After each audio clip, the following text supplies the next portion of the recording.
bus drove us 14 hours. 14 hours that night until early in the morning.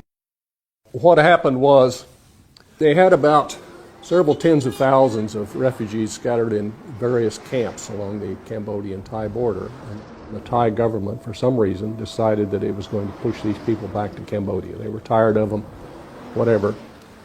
They gathered together about 42,000 of them, took them to this temple on top of a mountain on the border called Pravahar, and pushed them down the cliff.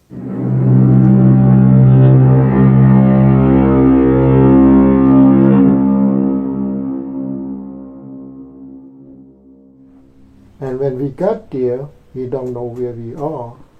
And they forced us out from the bus at gunpoint, and they told us where to go. And we found out that we are on top of the mountain called Pravahar Mountain.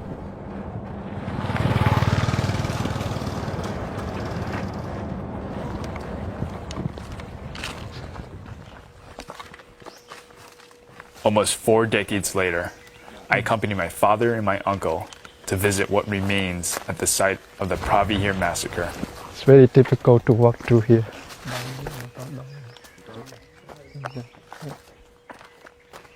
We follow the track that everybody went. On the top of the mountain, the Thai soldiers told us that whatever we have, water, money, gold, water boat, just give it to them. And they say you're not going to need it down there. Just drop it in the bucket and give it to them. As you can see, the cliff is so steep down. And they keep gunning us down.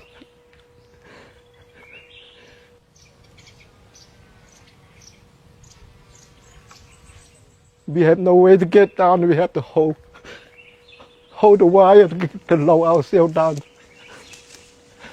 clip by clip. When we helped the old people, they fell down and crashed into the branches. In agony, they dropped all the things they carried with them, and they abandoned a lot of their belongings there. That night, every 5 minutes, we heard boom, and everyone was crying. People appeared with blood all over their body, some of their eyeballs falling out, broken skulls, screaming, looking for their mother and father. You know, I lived through the Khmer Rouge. I thought that was bad. But that night was the worst night of my life. Tuk, tuk, tuk, tuk, tuk, tuk, tuk, tuk, tuk, tuk. And I hear the bullet go through my ear like right behind from my ears. And I saw a little girl in front of me. The bullet hit her head and she collapsed. I hold on to my mom's hand, and my thought was, at least we die together as a family. They want us to walk on those landmines, and then very few survive, and it would make a good lesson that we will never come back to Thailand. They want to kill as many refugees as they can. So walking 40,000 refugees through the deepest mountain with no water and with gun behind us, that's one way to kill people. And they don't have to open fire because the landmine will do the job. The brush is so thick. We heard the planes, the sound of planes flying through. We thought someone come to help us.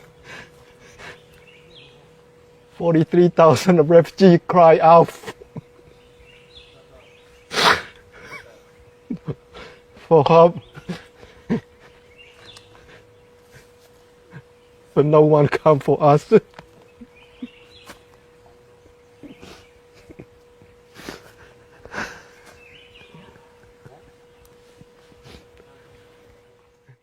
The border soldiers call it Ghost Mountain because they hear the cries of children at night. The soldiers say that there are lots of bodies down in that area where they can't bring us. And the landmine is still there. That's why we can't get in there. So you've been finding more and more of this stuff in the ground here. The clothes, the plates that we just saw, and then they pick up a few bones here and there. This is a bone that one of the refugees died here. There's no road going down. We throw our clothes first and then hold on to the vines. We're afraid to sleep at night, anywhere except on the tracks we're walking on. My in-law told us not to go anywhere.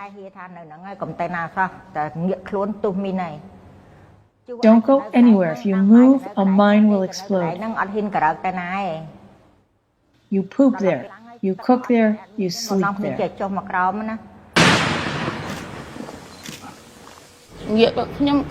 Everyone was falling. All of us fell to the ground. And then in a moment, I gained my consciousness. I saw blood on my hands. All here was broken, my right and my left.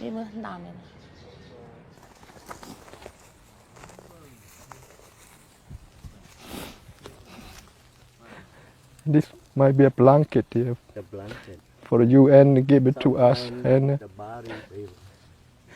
sometimes they use that to cover the body because the body is always.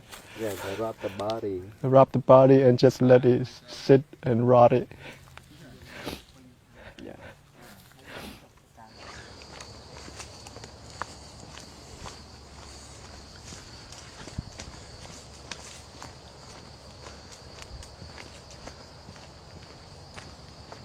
When my wife and daughter died, I couldn't take the bodies with us because I was injured. I couldn't walk.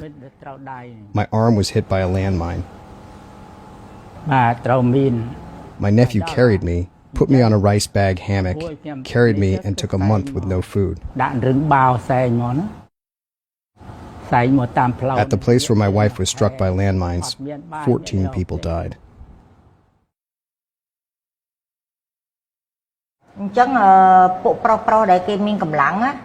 The strong men that carried rice and carried supplies ran to seek water to cook rice and other things. Then the landmines exploded. And when it exploded, they all died. And the people that didn't have food ran to grab the bloody rice off of the dead bodies, just to have something to eat. They had to wash the blood off the rice and cook it.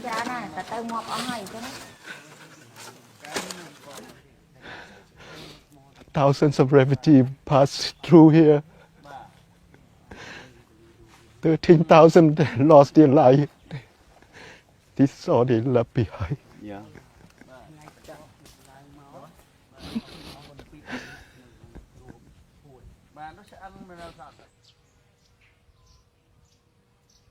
I lived through Pol Pot for almost 4 years. I was detained, put in a concentrate camp, tortured. But to live through probably here for that 3 months' time is worse than you could even imagine. For 30-something years, I still have a nightmare night after night.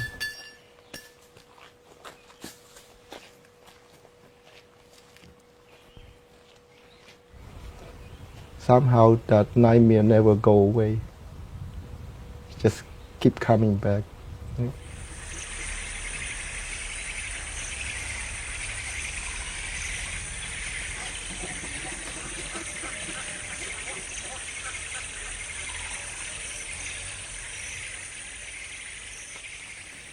My father and I walked through the jungle for 3 months. When we got on a small city, I found my brother Chiu, and we settled down. And my father kept telling me that you have to leave and go back and escape again. I said, how could I escape again? I mean, after all we lived through and been through, my father said, you're still young. You still have opportunity. It's not safe to be here. And I say, what about you? He said, just leave. So I was very upset when he wanted me to leave him.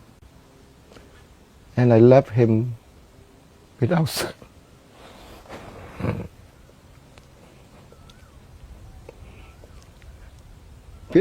without saying goodbye to him.